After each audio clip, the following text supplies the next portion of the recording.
Welcome to World Gone Weird, discussing what the heck is going on in the world today.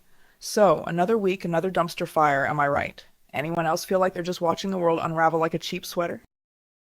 Well, I wouldn't go that far, Sarah, but yeah, it does feel a bit intense lately. Like every news cycle is a new level of what now? Intense is a good word for it. The sheer amount of interconnected and often contradictory information we're constantly bombarded with is, from a data analysis perspective, overwhelming. The signal to noise ratio is just atrocious. Overwhelming, yeah. I'd say that's putting it mildly. It's like they're throwing everything at us at once to see what sticks. And, some of the things they throw, they're not exactly what I'd call reassuring. Reassuring? Honey, when was the last time the news was reassuring? I think I've forgotten what that feels like. Remember when a big story was whether or not Brangelina was going to make it? Those were the days. Now it's like, oh, another global conflict. How quaint. Well, maybe not reassuring, but sometimes, you get a glimmer of hope, a sense that things could get better. It's important to hold on to those, I think. Like with this California fire situation, they're making progress, right? They're finally getting some rain. Yeah, they're making progress until the next fire starts, that is. Seems like every time they put one out, another one pops up like whack-a-mole. And isn't it interesting how all these fires are happening? Like, what is that all about? The weather patterns and environmental conditions are certainly conducive to wildfires, yes. But the way these fires are evolving does make me wonder about underlying factors as well. From a scientific view, it seems as though the rate is accelerating, and we need to understand why. Oh, you mean besides the planet actively trying to shake us off like a bad case of fleas? I'm pretty sure we're on nature's list of things to get rid of. And honestly, I can't say I blame it. But that's not even the weirdest thing we're dealing with this week. Right, and with the fires comes all the political stuff, Like the president going to North Carolina. I mean, it's good he's going, I guess, but it's always so politicized. Politicized. That's putting it kindly. He's basically using those poor folks as a political prop, blaming the other side as usual. It's blatant and insulting, honestly. The claim that the Democrats treated them badly is a statement requiring scrutiny. It creates a narrative of negligence and victimhood that, while possibly reflective of some constituents' experiences, is overly simplistic and, frankly, does not promote effective solutions to systematic issues.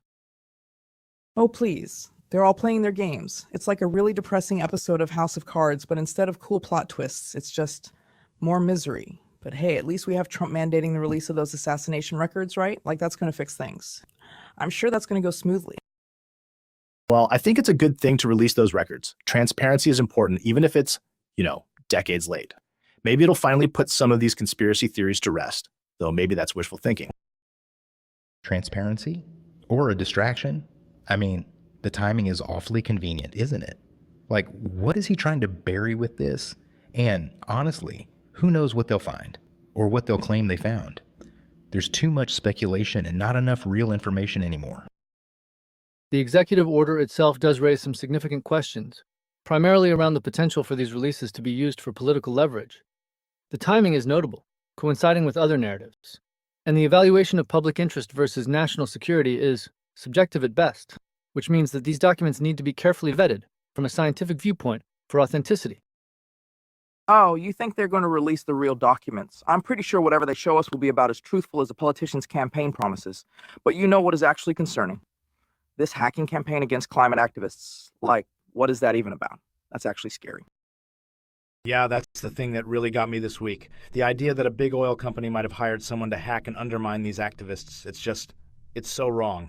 It's a direct attack on free speech, and it's scary how far they'll go. Well, hold on a minute. Direct attack on free speech? Let's not pretend these activists are saints. I'm not saying hacking is okay, but they're pushing an agenda too, and a lot of it is, let's be honest, pretty radical. It's like they want to shut down all oil and gas tomorrow with no plan.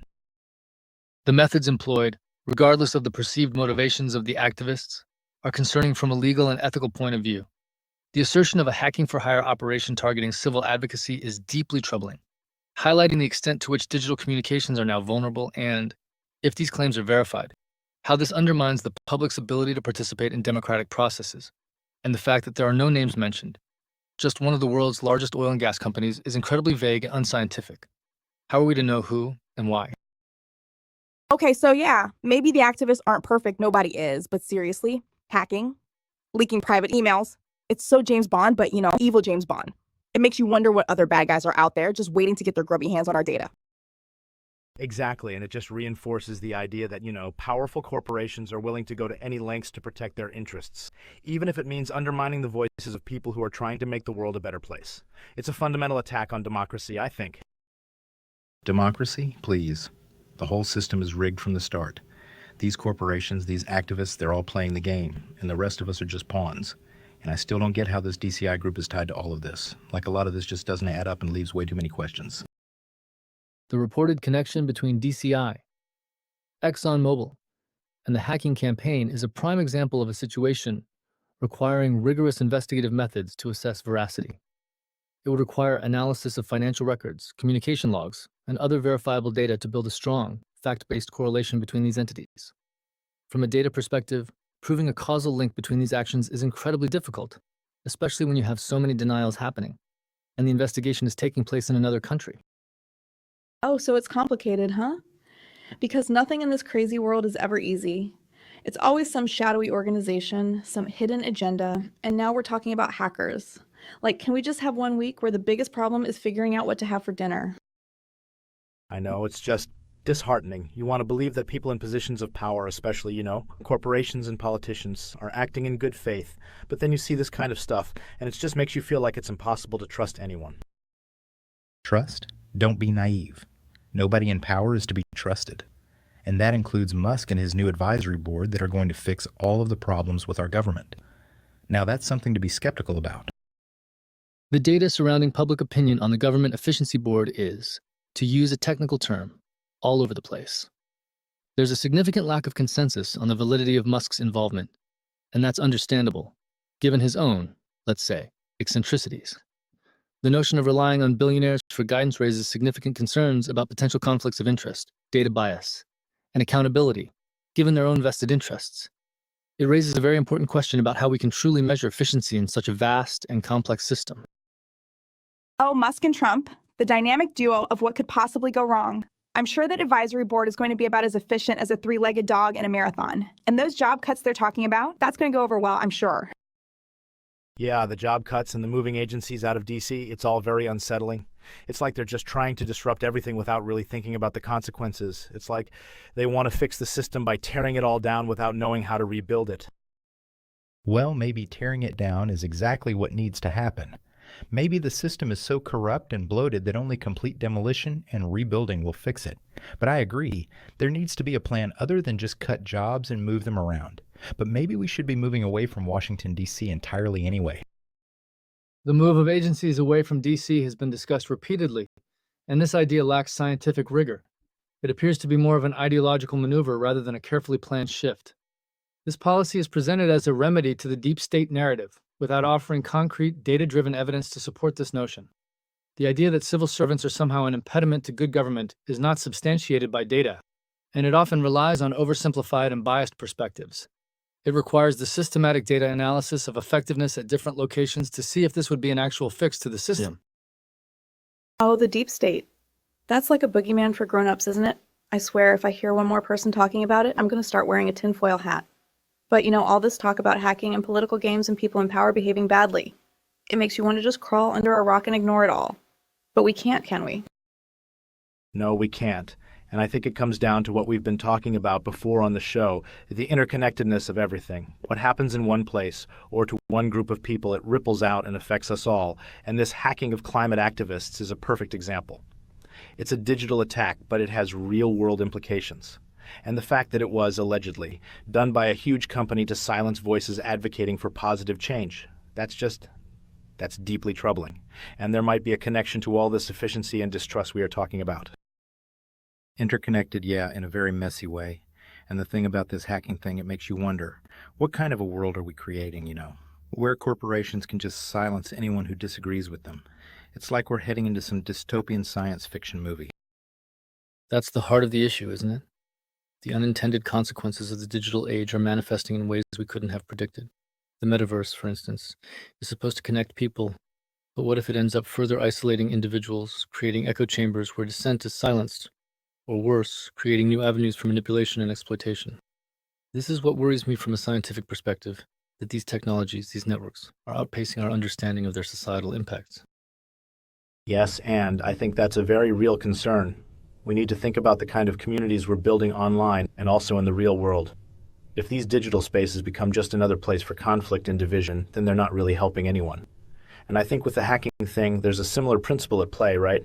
It's not just about the hacking itself, it's about the chilling effect it has on speech, on dissent, on the ability for people to actually engage in productive dialogue. Well, dialogue? That's assuming anyone wants to listen. I think a lot of people are tuning out, honestly, just going to their own little corners where everyone agrees with them. That's exactly what these platforms and the metaverse encourage. This total lack of differing opinions. And this whole thing with the hacking is like another example of people digging their heels in and not actually talking to each other. The shift towards insular communities is a complex issue, exacerbated by technological algorithms that reinforce existing beliefs. This creates a breeding ground for misinformation and polarization, impeding any ability to have rational discourse. From a scientific point of view, we need ways of measuring the quality of information, creating systems that can discern between facts and falsehoods, and that foster critical thinking, rather than simply reinforcing confirmation biases. And with the metaverse, we have the potential to accelerate that shift, or to actually create a space that fosters understanding and cooperation. But so far, we seem to be trending towards acceleration, not understanding. So, in other words, we're screwed. Is that the general consensus? We're all just getting dumber, more divided, and now potentially hacked. It's like a terrible choose-your-own-adventure story where all the endings are awful, and I can already see people in the metaverse starting wars over pixels or whatever. We've barely managed to get our act together in the real world. What makes us think we can do any better in a virtual one? Intentional. Look at these people. The world is turning into a cesspool, and everybody just wants to fight their own little battles. I think we're beyond intentional at this point. And all this positivity talk, it sounds nice, but is it realistic? The people in charge are not playing by the rules. You just get run over. And all this hacking thing, it's just another power play, another attempt to win at all costs. The win-at-all-costs mentality is a significant impediment to progress, particularly when these costs are at the expense of civil liberties, fair play, and the overall well-being of society. From a scientific approach, it's incredibly challenging to effectively mitigate the harmful effects of misinformation, polarization, and technological misuse without a global framework for responsible innovation, a framework which, at this point, seems like a fantasy. And what really worries me is not just the hacking, but the potential for more pervasive and manipulative technologies to be used in the future, in the metaverse and beyond, to silence dissent, suppress truth, and undermine the very foundations of democratic process. That's not winning in anyone's book. Well, I'm officially depressed, but, that's just another Tuesday in the world gone weird. It's like we're living in a bad sci-fi novel, and I think we've officially gone into the dark and scary part of the book. So I guess the real question is, what do we do next week when there's likely going to be more news, more conflict, and more reason to be a little bit scared? What's next in this never-ending parade of the absurd?